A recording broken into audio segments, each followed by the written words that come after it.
Welcome, y'all. Happy Saturday. uh, I'm proud of myself because I've actually kept up with recording on Saturdays. And I'm just so thankful to God for giving me the discipline to steward this well so far. And I pray that He continues to lead me in that effort. Yeah, before I start, I actually just wanted to talk about something God has been laying on my heart actually since the beginning of this year, and it's observing Sabbath. And I was actually listening to a sermon earlier this week, and she explained it so beautifully because I never really understood what that meant. And you see it in the Bible, both in the Old and the New Testament. Quite frankly, I'm like, okay, what does this mean? Do we just not do anything on Saturdays, or just pick a day to rest? The Lord rested, we know that. I didn't understand it until she explained it. And she said, Sabbath is a true definition of surrendering physically to God. And I was like, wow, it's a way to physically rest in the Lord because you're doing nothing. And when you're doing nothing, you're trusting that He's doing everything. And I was like, wow. And it's so difficult actually to do. I tried it today and I found myself doing so many different things. And I'm just praying that I learn the gentle rhythms of just surrendering to Him and resting in the Lord, both physically, and hoping that that discipline will help build the same muscles spiritually, trusting in Him, and resting in the Lord, knowing that He has our entire life in His hands. Okay, I just wanted to share that just in case anyone's curious and thinking the same things as me and wants to understand a little bit more what that means. Okay, so what do I want to talk about today, or what is I feel God is leading me to speak about today? And I want to talk about prayer. But before I start, I want to build upon something that I mentioned last week, which was a verse, Romans 12:2, because that is the starting point. It says, do not conform to this world, but be transformed by the renewal of your mind so that you can know what the perfect good will of God is. Right? I for a long time just wanted to really know if I was in God's will. Was I doing what He wanted me to do? Was I following His precepts? And knowing that Romans 12:2 basically tells us how to know what the will of God is, how to be able to test, and that it starts with our mind, a renewal of our mind. And then I was then almost fixated on also knowing what other verses talks about what God's will is for us, what God desires for us to do. And another one that came to mind and I was able to find in my study was 1 Thessalonians 5:16-18. And it says, rejoice always, pray ceaselessly, and in everything give thanks. That is the will of God for us. And I was like, okay, so that's something that God wills us to do. That's what He wants us and desires for us to do. To rejoice always, all the time. Give thanks. In every situation, give thanks. And pray ceaselessly. So I just want to focus today on praying ceaselessly. And I'm like, what does that even mean? Does that mean you're praying every second, nonstop, consistently praying? And I realized, in just listening to a couple other sermons and just studying as well, and just my own personal reflection of what that would mean, is that we just live a lifestyle of prayer, right? That we are consistently praying. We're consistently bringing things to the Lord, talking to Him. And that's really what prayer is. It's us speaking to Him. It's us going to Him and saying, hi God, how are you? What are your thoughts for us today? What are we partnering in today? It's us having that conversation. And for quite some time, I thought it was a one-way conversation. I would talk. And in recent times, I'm trying to see if I can also allow him time to speak to me.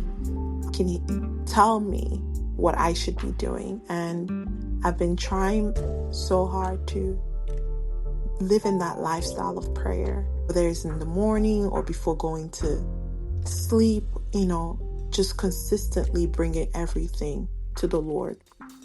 And prayer is such a beautiful thing. Honestly, when I was going through a lot of transitions in my life in the last couple of years, the Lord was leading me to pray more. I even found myself in a ministry that focuses so much on prayer. It's like the verse, my house shall be a house of prayer, right? There's that was like a foundational verse for them. I found myself there. I was praying more, and I felt like prayer, like I wasn't doing anything. I was someone who wanted to do something, be active, and I felt like prayer was very passive. And in that season of my life, God changed so many things and turned so many things around, and through prayer. And I was like, wow, this is such a powerful thing. It's such a beautiful thing. And one thing I know about prayer is that as you pray for whatever it is, God starts to do a mighty work within you.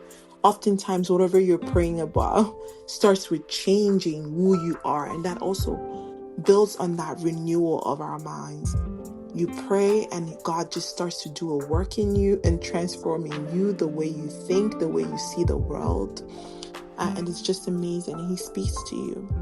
It elevates your relationship with him, and he encounters you even further. It sets the tone for that conversation, and then he's encountering, whether in dreams or even in the things that you're watching and consuming, your eye gates, your ear gates. He basically has an entryway into all those areas of your life. And I think it's just such a beautiful thing to do. And it changes your heart. It changes who you are. And I've been trying to pray more, because I find myself even now, sometimes I felt even insecure in the initial stages of my prayer life, thinking, okay, I'm not praying like these prayer warriors. I'm not saying all the right things. I'm not reciting all the verses. And God also spoke to me, and it's like, prayer is literally a conversation. There's no right way to pray. It's you having a conversation with your loving Father. I literally be like, Daddy, did you see what let's talk. Like, this is what's going on in my life right now. Like, what are you going to do about it? Like, what are we going to do together about this, Lord? And it sounds funny, but truly it's coming with your genuine self, pouring your heart out to him, and hopefully giving him time to also speak and do the work. Sometimes we feel like we have to do, and that's me. I felt like I had to always do. I had to be the one. I couldn't surrender. But prayer is also a beautiful way to surrender everything to the Lord, knowing that he's working on our behalf. And I always find it interesting that out of all the things that the disciples could have asked Jesus to teach them, they asked him to teach them how to pray. Rabbi, teach us how to pray. Because I assume they saw that Jesus lived a lifestyle of prayer. After all the things that he would do, the miracles that he would perform, he would go into a quiet place and pray. And they were like, you know what? Every time he prays, he gets stronger. Like, he does more miracles. So, Rabbi, teach us how to pray. And we have a model example of what prayer should be like in Matthew 6, I believe. You reverence God. You lift his name up high.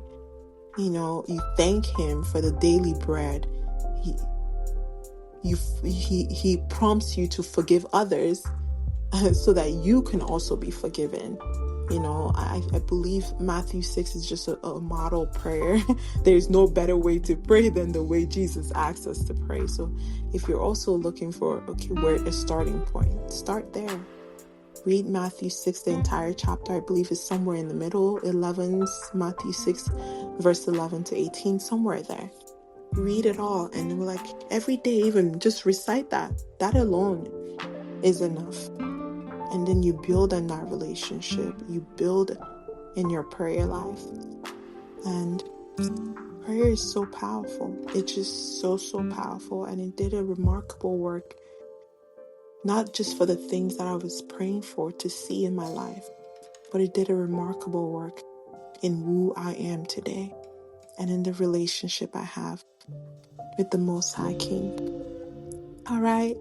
Hope that helped you as it helped me. Talk later. Bye. Bye for now.